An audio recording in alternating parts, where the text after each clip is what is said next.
Let's discuss the reading for this week, Week 5, Staffing, Human Resources Management. Chapter 17, The Staffing Process. The chapter covers the importance of managing your most valuable asset, your staff.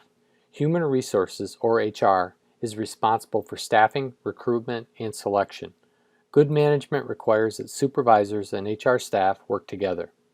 Supervisors must follow policies and regulations. Please refer to the exhibit in Chapter 17 regarding the labor laws. This is just a partial listing. Supervisors need to be aware of these laws. Further information is available at the U.S. Department of Labor website. Along with our reading, HR has become much more involved in labor practices and regulations that previously fell to the supervisor. HR oversees the following: personnel files, equal employment opportunity laws, affirmative action regulations, insurance benefit administration, exit interviews, and union contract issues. Supervisors need to determine staffing needs, which includes job descriptions, duties and responsibilities, and job specifications, job qualifications. Recruiting qualified staff is a necessity for an organization.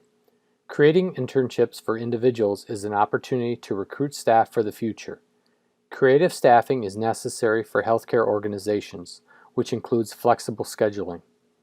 Working in healthcare, I learned that having a solid working relationship with HR staff is necessary to keep the organization operating within the law.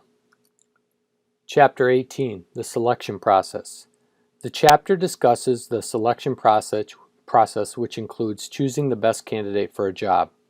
The department supervisor makes the final decision on the person hired. Types of interviews include appraisal, directive, and non-directive.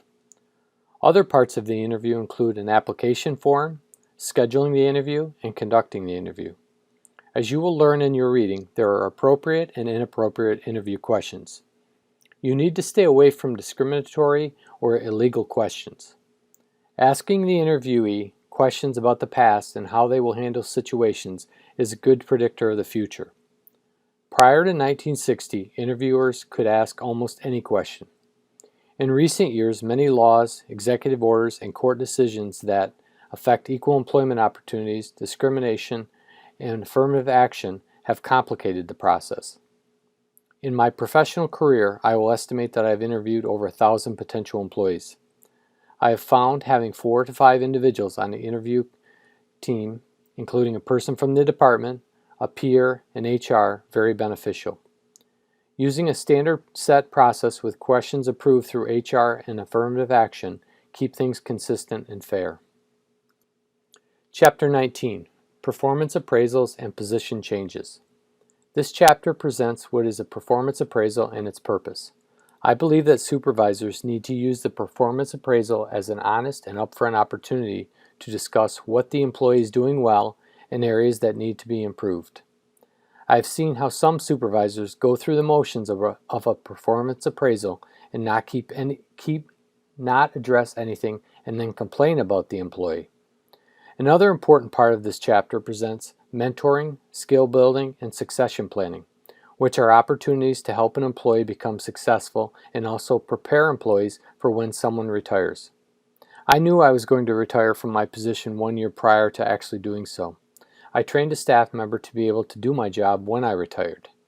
Make sure you use the tools you are given as a supervisor to help yourself and the organization. What do we want to accomplish for Week 5? When we finish this week, you should be able to answer the following. Let's check your understanding. Describe the activities in HR management. Outline the supervisor's staffing function.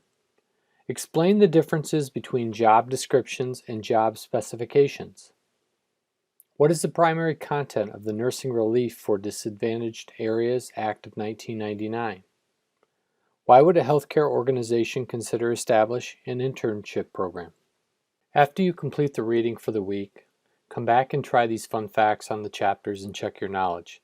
This does not count towards your grade, but it will help your learning. Good luck.